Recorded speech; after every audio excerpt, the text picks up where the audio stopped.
Game changer తర్వాత భారీ comeback కోసం ఎదురు చూస్తున్న రామ్ చరణ్ గారు ఇప్పుడు పెన్న డైరెక్టర్ బుచ్చిబాబు సనా గారితో కలిసి తీసుకొచ్చిన సినిమా పెద్ది. ప్రపంచవ్యాప్తంగా రిలీజ్ కంటే ముందే ప్రీమియర్ షోలతో భారీ హైప్ క్రియేట్ చేసిన ఈ సినిమా నిజంగానే అంచనాలకు అందుకుందా?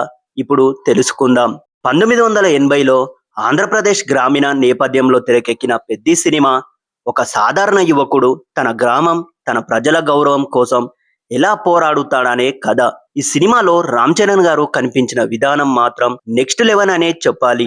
ఆయన look, body language, dialogue delivery, emotional scenes, ప్రతి ఫ్రేమ్ లో చరణ్ గారిని పూర్తిగా క్యారెక్టర్ లో లీనమైపోయాడు. ముఖ్యంగా స్పోర్ట్స్ బ్యాక్డ్రాప్ లో వచ్చే cricket, wrestling, athletics episodes theatre లో మాస్ వైబ్స్ ఇస్తాయి. జాన్వీ కపూర్ విషయానికి వస్తే కేవలం గ్లామర్ కోసమే కాదు, కథలో మంచి ఎమోషనల్ వెయిట్ ఉన్న పాత్రలో కనిపించింది. రామ్ చరణ్ గారితో కెమిస్ట్రీ కూడా బాగా వర్కౌట్ అయ్యింది.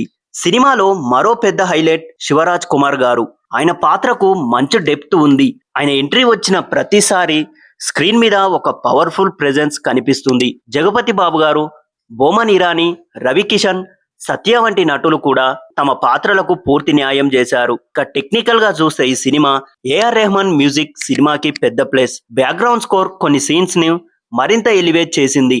రత్నవేలు గారి సినిమాటోగ్రఫీ అయితే విజువల్స్ ని చాలా రిచ్ గా చూపించింది. అయితే ప్రతి ఫ్రేమ్ ఒక పెయింటింగ్ లా అనిపిస్తుంది. డైరెక్టర్ బుచ్చిబాబు సనా గారు మరోసారి తన రైటింగ్ స్ట్రెంగ్త్ చూపించాడు. ఎమోషన్స్, మాస్ ఎలిమెంట్స్, గ్రామీణ నెగిటివిటీ అన్నింటినీ బ్యాలెన్స్ చేస్తూ కథను నడిపించాడు. అయితే సినిమా కొంచెం స్లోగా అనిపించే సీన్స్ కొన్ని ఉన్నాయి. ఫస్ట్ హాఫ్ లో కొన్ని ఎపిసోడ్స్ లెంత్ ఎక్కువగా అనిపించవచ్చు, కానీ ఇంటర్వెల్ తర్వాత కథ పూర్తిగా పికప్ అవుతుంది.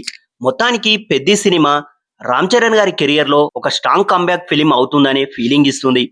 మాస్ ఎమోషన్స్, స్పోర్ట్స్ డ్రామా కలిసిన ఈ సినిమా థియేటర్లలో మంచి ఎక్స్పీరియన్స్ ఇస్తుంది. మీకు పెద్ది మూవీ ఎలా అనిపించింది కింద కామెంట్ బాక్స్ లో చెప్పండి.